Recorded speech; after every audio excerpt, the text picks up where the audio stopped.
Oui, bonjour, et que le Seigneur vous bénisse, les partout vous êtes, soyez bénis. Alors, nous sommes en train justement de pouvoir poursuivre notre programme qui fait partie de notre programme hebdomadaire, qui est un passage, un verset pour un jour. Ça veut dire chaque jour, nous avons un verset qui fera partie de l'objet de ma méditation, où nous allons méditer chaque jour. Aujourd'hui, on va parler de l'espérance. Alors, cette parole se trouve dans Romains chapitre 15, 13. Et nous allons dire au nom du Seigneur.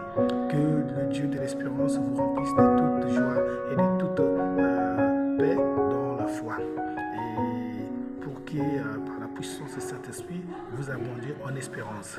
Frères et sœurs dans le Seigneur, ici c'est Paul qui souligne que la joie et la paix et l'espérance proviennent de Dieu. Et donc c'est Dieu normalement qui nous donne la possibilité de pouvoir exprimer ces choses par la puissance du Saint-Esprit.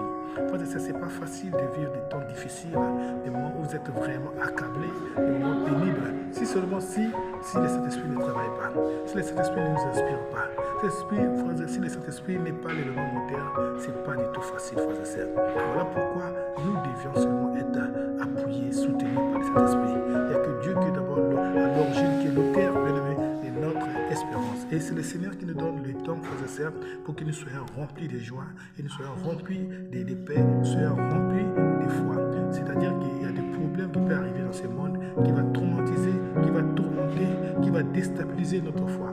Alors si nous ne faisons pas attention, frères et sœurs, nous pouvons perdre l'espoir de pouvoir nous en sortir.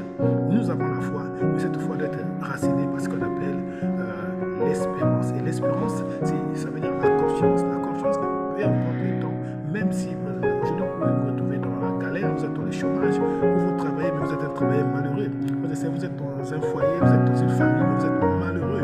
Donc vous êtes dans un foyer difficile, vous êtes dans une famille difficile.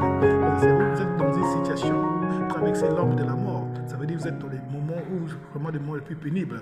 C'est pas facile pour vous, la vie ne vous sourit pas. Tout n'a pas été rose pour vous. C'est comme si vous avez dit que vous n'avez pas de chance, bien que vous êtes en Christ. Mais nous devons savoir que, eh bien, nous ne pouvons qu'appuyer en Dieu, parce qu'il n'y a que Dieu qui peut nous donner ce qu'on appelle aujourd'hui l'espérance. Et l'espérance, frères et sœurs du Seigneur, ça se démontre par rapport, malgré nos problèmes, nous n'allons pas perdre notre joie. Bien aimé, ce n'est pas le mariage, ce n'est pas le travail, ce n'est pas la maladie. Quoi que ce soit, frères et sœurs, dans la vie, peut faire de telle sorte que nous puissions perdre la joie. Frères et sœurs, nous allons garder la paix, bien que les moments peuvent être aussi terribles et difficiles, mais nous savons que le temps que le Saint-Esprit avec nous nous soutient, nous fortifie.